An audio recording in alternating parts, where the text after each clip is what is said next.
I'm about to show you the most embarrassing thing I own.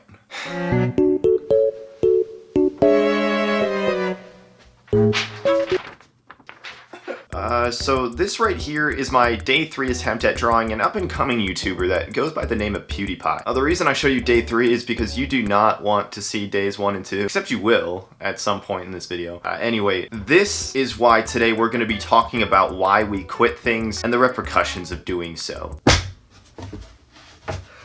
A couple of years ago, I tried learning how to draw. The goal was to draw one picture of PewDiePie every single day until I got good at drawing PewDiePie. However, before actually getting good at drawing PewDiePie, I quit on day 11 after conjuring up this masterpiece, the Grubhub. I drew the Grubhub ad. So why did I quit? Why did I leave myself forever cursed knowing that the greatest thing I've ever drawn is the Grubhub ad? Well, as is inevitable, I hit a wall in my progress. I plateaued, if you will. Y equals x raised to the power of Euler's number raised to the power of -1 to myself out of motivation. Now, if we look at this graph that represents progress over time, we can see that relatively in the beginning, progress is quite significant. Now, while this graph is sort of just arbitrary, we can actually see this exact same phenomenon in my drawing progress. So as we can see on this graph, day 1 to day 2 has a progress difference of 1. So that's day 1, and then this is day 2. The difference is very significant. Day 2 to day 3 is a difference of about 0.29. Some might argue that it's worse, but we're gonna pretend that's not true. Day 3 to day 4 is a difference of 0.20. As we see, the more time goes on, the less and less the progress is between each photo. Or in other words, the more and more each picture looks like the previous one.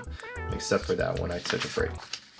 On the graph, days 1 and 2 have a progress difference of 1. However, days 10 and 11 have a progress difference of 0.09, and I think that's physically evident in the actual progress. So a plateau in my progress demotivated me. Isn't that just obvious? What's my point? Keep watching. I'm almost there. But who does this guy think he is to tell me what to do? But just because I had so much fun with it last time, first we're gonna need some non-copyrighted background music. Hey. Dude. Yeah, okay. My point here lies in this question.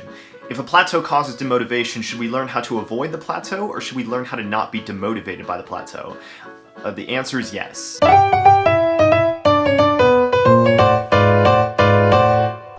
Oh, hello. Welcome to How to Not Be Demotivated by a Plateau. It says here, page 272. A plateau is caused when the subject is making minimal progress in their efforts relatively to the progress they believe they should be making. But I ask you, ladies and gentlemen, progress in what? You, personally, define how you measure your variables of progress. We tend to look at our goals as an overall picture, how close am I to having the goal that I want? And this mindset can easily lead to demotivation because we're looking at how much further we have left to go instead of what we should just stick to doing today. Painting. See, this painting here was once a blank canvas. If the person painting this was only thinking to themselves the whole time how much they wanted a frog to be on the canvas, they would have hit a plateau and never had a complete frog. And I think that just makes sense. When it comes to art, you don't hyper-focus on the end goal, but instead you enjoy the process of the details, and I don't think that we should treat our goals any differently. Overall, if you have New Year's resolutions this year, stop chasing your goal. Instead, focus on enjoying the journey of trying something new through its ups and its downs.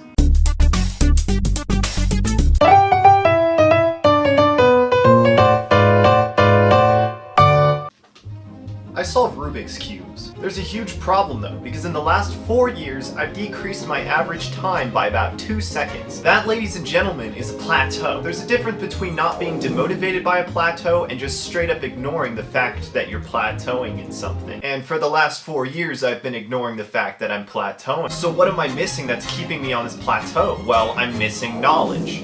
Please come back to Colorado and get your energy drinks out of my room. There are 5 people on the planet that understand what I'm referencing. Anyway, knowledge. I could continue solving the Rubik's Cube as I am for the rest of my life. I could be the hardest working Rubik's Cube solver there is, but all of that hard work is futile if I'm not applying any new knowledge to it. Avoiding demotivation from a plateau buys you time to learn new things and experiment in order to get out of that plateau. Basically, you can work as hard as you want, but if you're not applying experimentation or new knowledge to your efforts, they might not amount to very much. None of this matters at all. If you quit. If you quit, you will forever be stuck with the Grubhub ad equivalent of whatever goal you're going for. Nobody wants to be stuck with the Grubhub ad equivalent of whatever goal they're trying to reach. So just don't quit! Keep trying! Anyways, everyone, make sure to like and subscribe so you can stay tuned for next week's video where I go ice fishing. And when I'm done, I brag to everyone about how much ice I found.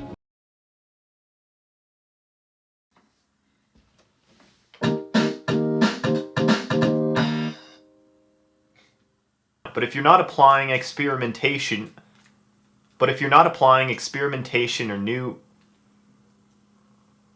you're not applying experimentation or new